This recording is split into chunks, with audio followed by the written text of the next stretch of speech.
I can still feel the sting of his hands shoving me to the floor, the coldness in his eyes as he threw me out like garbage. This is what my 61st birthday has come to. My own son treating me like I'm nothing. Like I haven't spent my entire life loving him, raising him, sacrificing for him. And now, because of that wretched wife of his, he can't even stand the sight of me. Laura, even her name makes my blood boil. From the moment Henry brought her home, I knew she was trouble. The way she looked at me, like I was just an obstacle in her path. The way she whispered in Henry's ear, turning him against me little by little. I warned him not to marry her, begged him to see through her manipulations, but he was blinded by lust, by the idea that she loved him unconditionally. Ha! The only thing that woman loves is herself. And now, because of her, I've lost everything: my son, my grandchildren, the family I've dedicated my life to. Cast aside like yesterday's trash. As I sit there wallowing, a car pulls up beside me. The window rolls down, revealing the concerned face of my best friend, Nicole. "Megan, what happened? What are you doing out here?" she asks, her voice laced with worry. I can barely choke out the words. Henry, he kicked me out, said I was crazy and that it was his house now. Nicole's eyes widen in shock, then narrow in anger. "He did what? On your birthday? Oh, honey, get in the car. You're coming home with me." I climb into the passenger seat, my body numb as Nicole drives. She keeps glancing over at me, her brow furrowed. "This is unacceptable, Megan. Henry can't treat you like this. Something has to be done." I shake my head sadly. "What can I do, Mags? He's a grown man. He's made his choice." Nicole purses her lips, a determined glint in her eye. "Maybe so, but that doesn't mean he gets to get away with it. You're his mother, for God's sake. It's time Henry and that wicked wife of his learned that there are consequences for their actions." I turn to her, confused. "What are you saying?" A slow smile spreads across Nicole's face.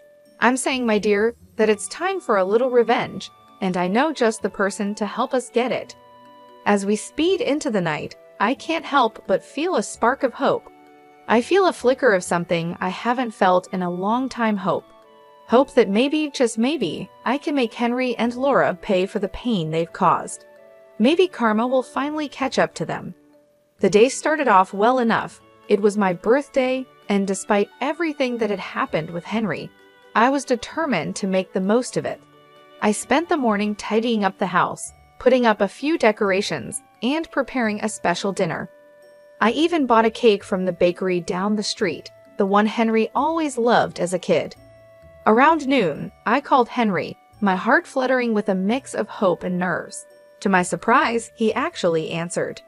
"Hey, Mom, what's up?" His tone was neutral, guarded. I took a deep breath. "Well, I was wondering if you, Laura, and the kids would like to come over for dinner tonight. It's my birthday, and I thought it would be nice to spend some time together as a family." There was a long pause. I could hear muffled voices in the background, like he was discussing it with someone. Finally, he spoke. "Yeah, okay, we can do that. What time?" Relief washed over me. "How about 5 p.m.? I'm making your favorite lasagna." "Sure, see you then," he said, hanging up before I could say anything else. The rest of the day passed in a blur of preparation and anticipation. By the time 5 p.m. rolled around, everything was perfect. The lasagna was bubbling in the oven, the table was set, and the cake was proudly displayed on the counter. Right on time, the doorbell rang. I practically ran to answer it, a huge smile on my face. But the moment I opened the door, my heart sank. Henry stood there with a scowl etched on his face. Beside him was Laura, her lips curled into a sneer. The kids were nowhere to be seen. "Where are the children?" I asked, trying to keep my voice steady. Laura let out a harsh laugh. "We decided it was best they didn't come. Wouldn't want them exposed to any more of your toxic influence." I felt like I'd been slapped. "Toxic influence? What are you talking about?" She stepped forward, jabbing a finger at me. "Don't play dumb, Megan. We all know what a terrible mother you were. The way you turned Henry against his own father, the constant guilt-tripping and manipulation. It's no wonder he wants nothing to do with you." Tears stung my eyes. I looked to Henry, silently pleading for him to defend me, but he just stood there, his arms crossed, saying nothing. "That's not true," I managed to choke out. "I've always loved and supported Henry. I would never do anything to hurt him." Laura's eyes flashed with anger. "Spare us the martyr act. You're just a selfish, vindictive woman who can't stand that Henry has moved on with his life, that he chose me over you." Something inside me snapped. Before I knew what I was doing, I lunged forward, ready to slap that smug look off her face. But Henry stepped between us, grabbing my wrist in a painful grip. "Don't you dare touch my wife," he growled. "You're pathetic, you know that? Coming up with this whole birthday charade, trying to worm your way back in. Well, it's not going to work. We're done with you." With that, he shoved me backward, sending me stumbling. I caught myself on the doorframe, tears now flowing freely down my cheeks. "Henry, please," I whispered. "I'm your mother." But he just shook his head, his eyes cold. "Not anymore. Come on, Laura, let's go." I watched helplessly as they turned and walked away, slamming the door behind them. The sound echoed through the empty house, a brutal finality to it. And there I stood, alone on my birthday, my heart shattered into a million pieces. I don't know how long I stood there, frozen in the aftermath of Henry and Laura's cruelty. Minutes, hours, it all blurred together. The pain in my chest was unlike anything I'd ever felt before, a deep aching void that threatened to swallow me whole. Eventually, I managed to close the door, my hands shaking. I stumbled to the couch, collapsing onto the cushions as sobs racked my body. How could he do this to me? My own son treating me like I was nothing, like I hadn't spent my entire life loving and caring for him. The sound of my phone ringing jolted me out of my despair. I glanced at the screen, seeing Nicole's name. For a moment, I considered ignoring it, not wanting to burden her with my problems. But the thought of facing this alone was too much to bear. I answered, my voice thick with tears. "Hello. Megan, what's wrong? Did something happen with Henry?" The concern in her voice was my undoing. I broke down, the whole sordid story spilling out between gasps and sobs. Nicole listened patiently, offering words of comfort and support. "That's it," she said firmly when I finished. "This has gone too far. Henry and Laura can't keep treating you like this. It's time for them to face some consequences." I sniffled, wiping my eyes. "What do you mean?" "I mean it's time for a little payback. They think they can just walk all over you, but they've got another thing coming. You're a strong woman, Megan. It's time to start acting like it." Her words ignited a spark within me, a flicker of anger amidst the pain. She was right. I couldn't just sit here and wallow. I needed to do something to take back control. "Okay," I said, my voice steadier now. "What do you have in mind?" I could practically hear Nicole's grin through the phone. "Meet me at the diner in an hour. I've got someone I want you to meet. Trust me, he's going to be a big help." An hour later, I was sitting across from Nicole in a booth at the local diner. She had a mischievous glint in her eye as she sipped her coffee. "So who is this mystery person?" I asked, curiosity getting the better of me. As if on cue, the bell above the door jingled. Nicole waved at someone behind me. There he is now. I turned, my eyes widening as a tall, broad-shouldered man approached our table. He had a rugged, no-nonsense look about him, like someone who had seen his fair share of trouble. "Megan, meet my brother Jack," Nicole said, gesturing for him to sit. "He's a private investigator." Jack nodded at me, his gaze assessing. "Nicole filled me in on your situation. I'm sorry to hear about what your son and his wife did. That's rough." I shrugged, trying to appear nonchalant even as the pain twisted in my gut. "It is what it is, but Nicole seems to think you can help." He leaned forward, his elbows on the table. "I can. In my line of work, I've learned that everyone has secrets, skeletons in their closet. And from what Nicole's told me, I'm betting your daughter-in-law has more than a few." A tingle of anticipation ran down my spine. "What are you saying?" Jack smiled, slow and dangerous. "I'm saying, let me dig into Laura's past. If there's dirt to be found, I'll find it. And once we have that ammunition, well, let's just say karma has a way of coming back around." I sat back, my mind reeling with the possibilities. Could this really work? Could I finally make Henry and Laura pay for what they'd done? Looking into Jack's confident eyes, I made my decision. "I'm in. Let's do this." He nodded, satisfied. "Excellent. Give me a week. I'll be in touch," he said as he stood to leave. I felt a new sense of purpose and determination. They thought they could break me, but they were wrong. It was time for revenge. The week crawled by, each day feeling like an eternity of waiting and wondering. I tried to keep myself busy, throwing myself into cleaning the house, running errands, anything to distract myself from the constant churning of my thoughts. What would Jack find? Would it be enough to bring Henry and Laura down? Nicole checked in on me daily, offering words of encouragement and support.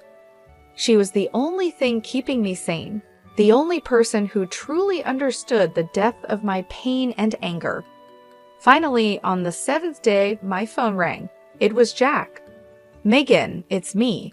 I've got something. Can you meet me at my office in an hour?" My heart leaped into my throat. Of course, I'll be there. I arrived at Jack's office with 20 minutes to spare, my nerves jingling. Nicole was already there, pacing the small waiting area. She gave me a tight hug when I entered. "Are you ready for this?" she asked, searching my face. I nodded, steeling myself, as ready as I'll ever be.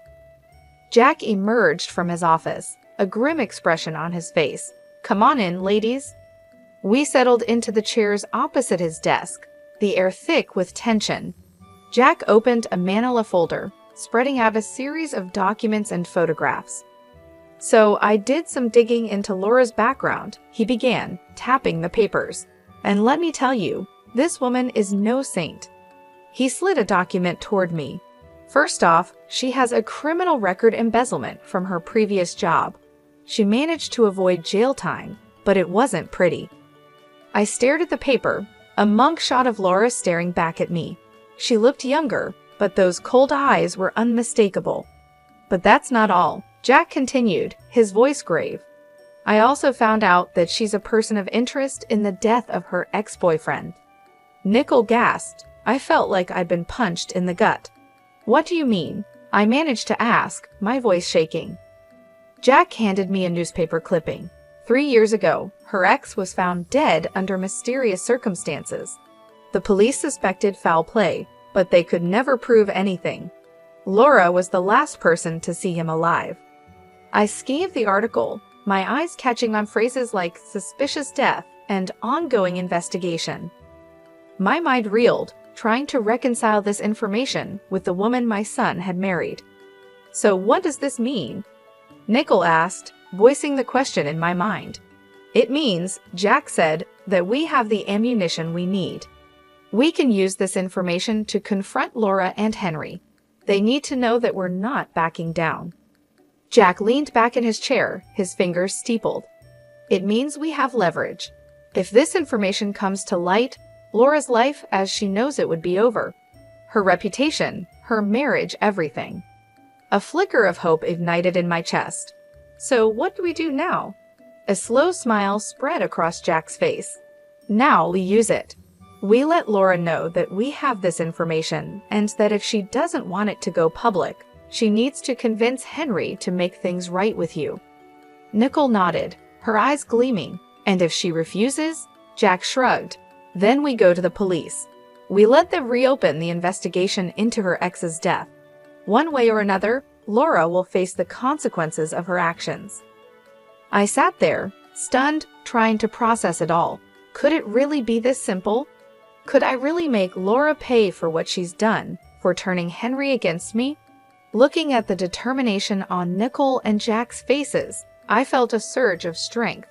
They believed in me, believed that I deserved justice, and for the first time since that awful birthday, I believed it too. Let's do it, I said, my voice steady. Let's make them pay. Jack grinned, a predatory gleam in his eye. Excellent. Give me a day to put everything in motion. By this time tomorrow, Laura won't know what hit her. As we left the office, Nichols squeezed my hand. You're doing the right thing, Megan. Don't ever doubt that. I squeezed back, feeling a sense of purpose and righteous anger. They had picked the wrong woman to mess with. It was time for Laura to learn that lesson the hard way. True to his word, Jack called me the next day. It's done, he said, a note of satisfaction in his voice. I've sent all the information to Laura, along with a message letting her know that if she doesn't want it to go public, she needs to convince Henry to make amends with you. I felt a thrill of anticipation mixed with nervousness. Do you think it will work? Only one way to find out. But trust me, with the dirt we have on her, she'd be crazy not to comply. I hung up, my mind racing. Would Laura really cave? Would she really force Henry to apologize and make things right? A part of me dared to hope, even as another part whispered that it was too good to be true. Hours passed with no word. I paced my living room, jumping at every sound, convinced it was the doorbell or the phone. But as evening fell, there was still nothing. I was about to give up and go to bed when there was a pounding at the door. My heart in my throat, I opened it to find Henry standing there, his face full of fury. What the hell did you do? He snarled, pushing past me into the house. I stumbled back, caught off guard. What are you talking about? He turned on me, his eyes blazing. Don't play dumb. Laura told me everything about the private investigator, about you digging up her past. What? You thought you could blackmail her into making me forgive you? I stood my ground, lifting my chin. I didn't blackmail anyone. I just let her know that her actions have consequences, that she can't destroy my life and get away with it. Henry let out a harsh laugh. Destroy your life? Are you serious? You're the one trying to destroy our marriage, our family, first with your constant guilt-tripping and manipulation, and now this. Anger surged through me, hot and bright. I'm not the one who turned you against me, Henry. That was all Laura. She's poisoned you. Can't you see that? She's a criminal, a liar, maybe even a murderer. For a moment, Henry looked stunned, then his face hardened. You're unbelievable. You really think I'm going to believe your crazy accusations over my own wife, the mother of my children? They're not accusations, they're facts. Jack found proof. I don't care what your detective friend found, Henry roared. Laura is my wife, and I trust her. I love her, and nothing you say or do is going to change that. Tears stung my eyes, blurring my vision. So that's it then? You're choosing her over me, your own mother. Henry's jaw clenched. You made that choice for me the moment you decided to pull this stunt. I'm done with you, Mom. Done with your lies, your schemes, all of it. He turned to leave, and panic seized me. I couldn't lose him, not like this. Henry, please. But he was already gone, slamming the door behind him with a finality that shook me to my core. I sank to the floor, sobs tearing from my throat. It wasn't supposed to happen this way. The truth was supposed to set me free, to bring Henry back to me. Instead, it had only driven him further away. Through my tears, I heard my phone ringing. It was Jack. I answered, my voice thick and shaky. Megan, what happened? Did it work? A bitter laugh escaped me. No, it didn't work. Henry, he's gone. He chose Laura. There was a pause, then Jack spoke, his tone determined. Then we move on to Plan B. We go to the police and get them to reopen the investigation into Laura's ex's death. I shook my head even though Jack couldn't see me. What's the point? It won't change anything. Henry's made his choice. This isn't about Henry anymore, Jack said firmly. This is about justice, about making sure Laura pays for what she's done, one way or another. I closed my eyes, exhaustion and grief washing over me. Could I do it? Could I really destroy my son's wife, the mother of my grandchildren? But then I remembered the look in Henry's eyes, the venom in his voice, and the way Laura had smirked, so smug and self-satisfied. They had brought this on themselves, and now they would face the consequences. "Okay," I whispered, a new resolve hardening in my chest. "Let's do it. Let's make her pay." The next few days were a blur of activity. Jack and I gathered all the evidence he had collected, organizing it into a neat package to present to the police. Nickel was a constant presence, offering support and encouragement when my resolve wavered. Finally, the day arrived. We walked into the police station, heads held high, ready to blow the lid off Laura's sordid past. The detective listened intently as we laid out our case, his brow furrowing as he examined the documents and photographs. When we finished, he sat back with a grim expression on his face. "This is serious stuff," he said, tapping the file. "If what you're saying is true, we have grounds to reopen the investigation into Miss Wilson's ex-boyfriend's death." I felt a surge of vindication. "It is true, every word of it." The detective nodded. "All right then, leave this with me. I'll get the ball rolling." We left the station with a sense of anticipation thrumming through me. It was really happening. Laura was finally going to face the music. 3 days later, I received a call from Jack. "Turn on the news," he said, a note of triumph in his voice. I did as he said, my heart pounding as the anchor's face filled the screen. "Breaking news," she announced, her expression grave. Local woman Laura Berlin has been arrested in connection with the previously unsolved death of her ex-boyfriend Brian Cox. New evidence has come to light, prompting police to reopen the investigation. I watched, transfixed, as they showed footage of Laura being led out of her and Henry's house in handcuffs, her face a mask of shock and anger. Henry followed behind, looking stunned and lost. A fierce satisfaction burned in my chest. She was finally getting what she deserved. But my joy was short-lived. The news report went on to describe how Henry had to use their savings to post Laura's bail and hire a lawyer. It was a financial blow, one that would undoubtedly put a strain on their marriage. I should have felt guilty knowing that I had played a part in their hardship, but all I could think was that it served them right. They had brought this on themselves with their cruelty and lies. Over the next few weeks, I watched from afar as the drama unfolded. Laura's arrest made headlines, and the public was ruthless. People speculated about her involvement in her ex's death and what other secrets she might be hiding. Henry put on a brave face, standing by his wife in public, but I could see the toll it was taking on him. He looked haggard, worn down by the constant scrutiny and whispers. Part of me wanted to reach out, to offer comfort and support, but I hardened my heart. I reminded myself of how he had cast me aside, the vicious words he had hurled at me. He had made his bed, and now he would lie in it. One afternoon, as I was returning from the grocery store, I spotted a familiar figure on my doorstep. It was Henry, his shoulders slumped, his eyes red-rimmed. For a moment, I considered ignoring him, pretending I wasn't home, but curiosity got the better of me. "What do you want?" I asked coldly as I approached, my arms laden with bags. Henry looked up, his expression a mix of exhaustion and desperation. "Mom, I need your help." I raised an eyebrow. "Oh, now you need my help? What happened to being done with me and my schemes?" He flinched as if I'd struck him. I know I said some awful things, but this is bigger than that. Laura's in real trouble, Mom. The evidence against her is bad." A flicker of unease passed through me. "What are you saying?" Henry's voice broke. "I'm saying I don't know what to do. The lawyer fees alone are bankrupting us, and if Laura goes to prison, I can't raise the kids on my own.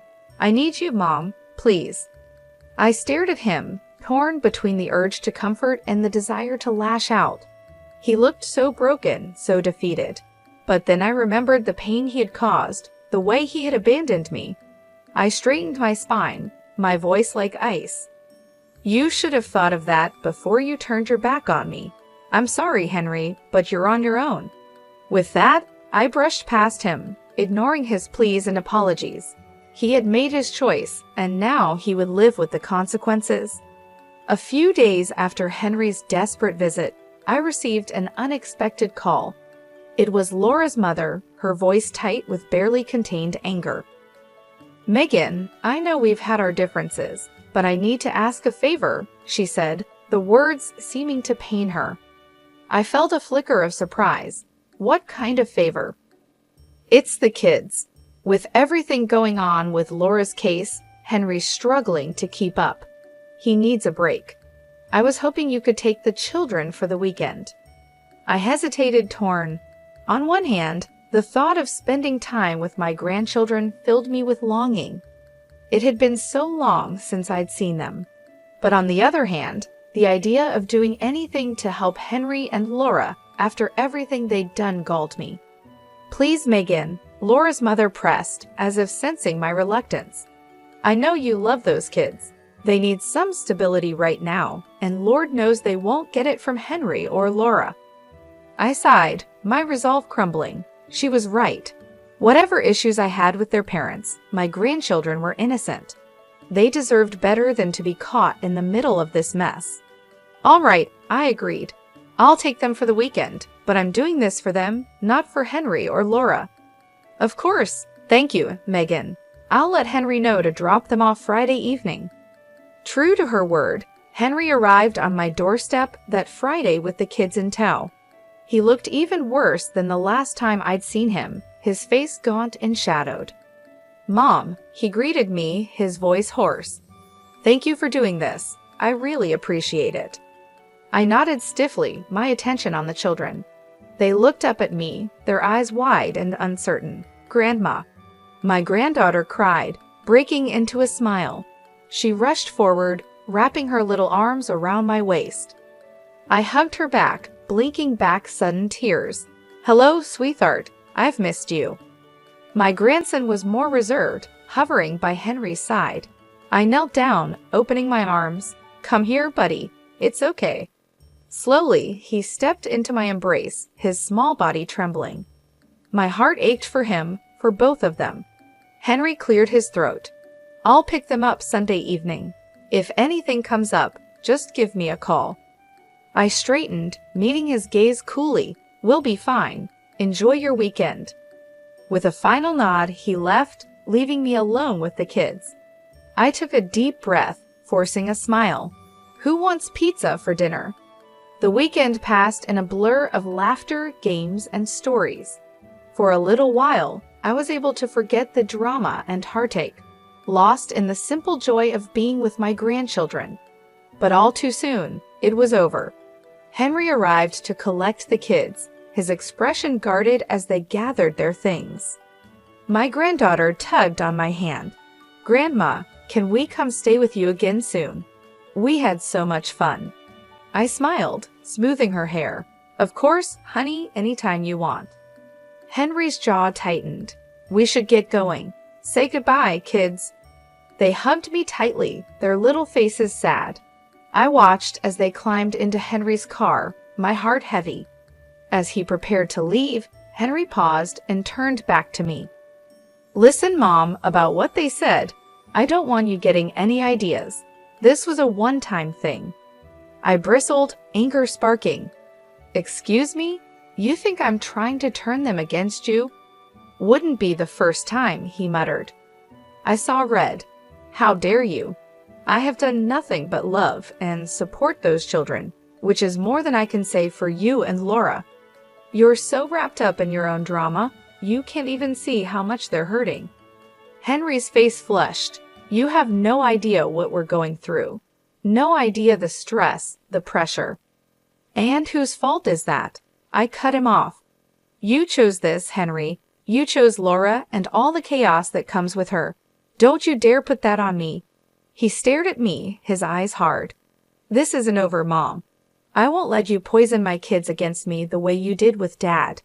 With that, he got in the car and drove away, leaving me shaking with rage and hurt. I stood there, watching until the car disappeared from view, a cold determination settling over me. If Henry wanted to play hardball, then so be it. I was done playing nice. It was time to end this once and for all. The day of Laura's trial arrived, cold and gray. I dressed with care, choosing a somber black suit that radiated quiet authority. Nickel picked me up, her face set with grim determination. "Are you ready for this?" she asked as we drove to the courthouse. I nodded, my jaw tight. I've been ready for a long time. We met Jack on the steps, his expression serious. "I've got a surprise for you," he said, leading us inside. I tracked down Brian Cox's family. They're here to testify.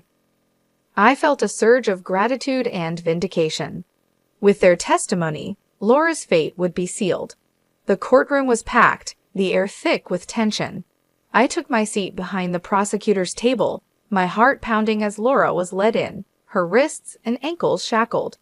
She looked pale and drawn, but her eyes still glittered with malice when they met mine.